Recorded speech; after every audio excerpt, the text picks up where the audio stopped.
Hi, so I'm going to report on the morning session here at the 15th Annual Project Directors Conference in Arlington, Virginia.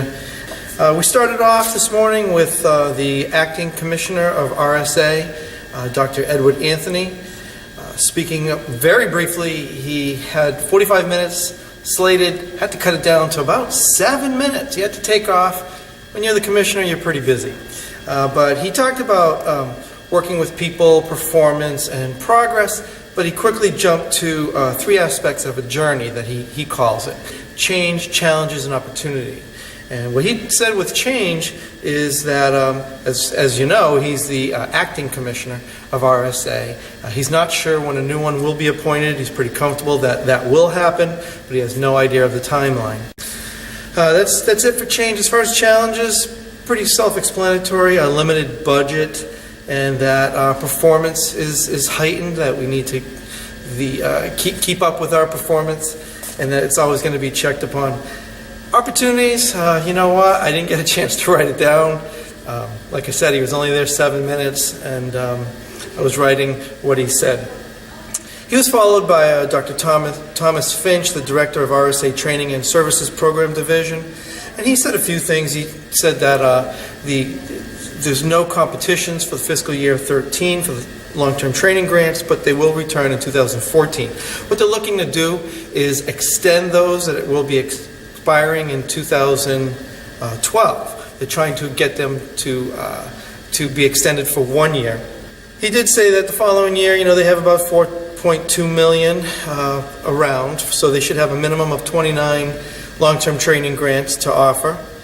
Let's see that, and that they're requesting some information from the constituents regarding what topics they should support. They want to know where should RSA focus their energies. Also, they're looking for comments on methods for disseminating grant information.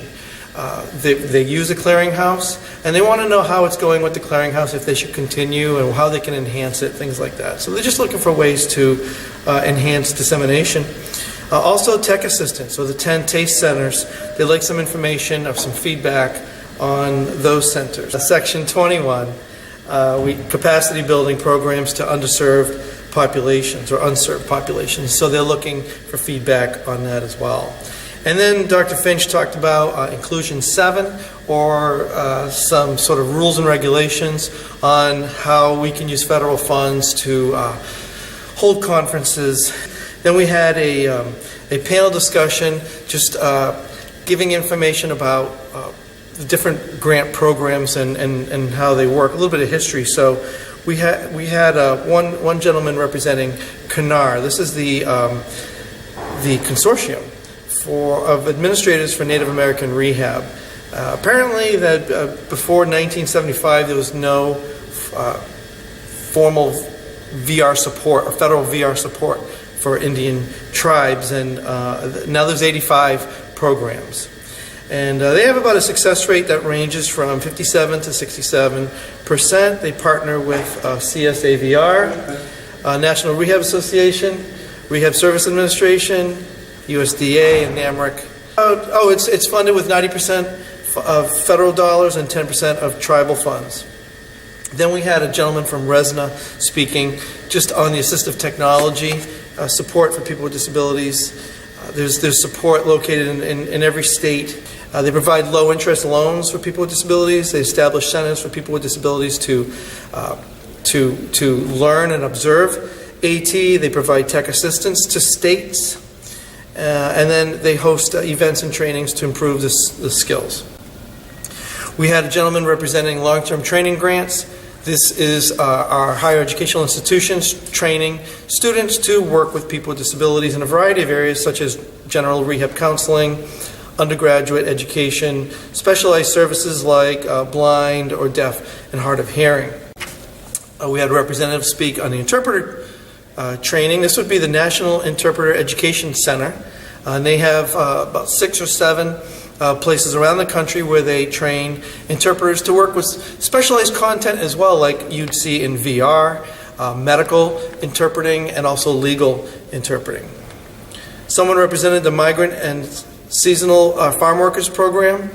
They provide vocational rehabilitation, employment, family support, and community awareness and advocacy. I believe he was representing the state of Illinois, who said that 96% of their consumers speak Spanish, and most of that is from Mexican descent. There are some barriers to these individuals finding job, like limited flexibility with job hours, transportation, distrust of government. But what I thought was important is that shame about disability. He explained that the word disability in Spanish has a negative connotation to it, like you can't do anything. And that could present some barriers in trying to get to work. And finally, we had someone representing the Independent Living Older Blind program. And this is just a program serving individuals 55 years and older with their independent living skills. They're also visually impaired. And that pretty much wrapped up the morning. I'll come back to you soon for the afternoon. It just came from the only concurrent session of the day. So this is sessions that are presenting their research. And it was titled Promoting Counselor-Client Working Alliance in Vocational Rehabilitation, a Culturally Sensitive Approach. This was presented by Drs. Elo Duda, Dr. Fong Chan, who was not here, and Dr. Madan Kundu. They're doing two things. They're really trying to validate an instrument that was developed, which is the expectations about rehab counseling scale. Long story short, the instrument does validate, and so it can be used to measure counselor expectations of the consumer, of the counselor behavior, of VR services, and of clinical and support services. So they didn't just validate it, but they tried it out, and what they're finding is that consumers had higher expectations of themselves than the counselors did. Another one is that when consumers have higher ratings for their expectations for needing services than counselors. When the expectations differ between the consumer and the client, well, then they're more likely to have a lower working alliance or relationship, and consumer satisfaction can suffer. Also, when there's also discrepancies about expectations for VR services, then there's probably going to be some discrepancies regarding psychological services. And final result is also when there's discrepancy between the counselor and consumers' expectations about VR services, it's related to consumer dissatisfaction. So the instrument is valid, and here's some examples of the information you can get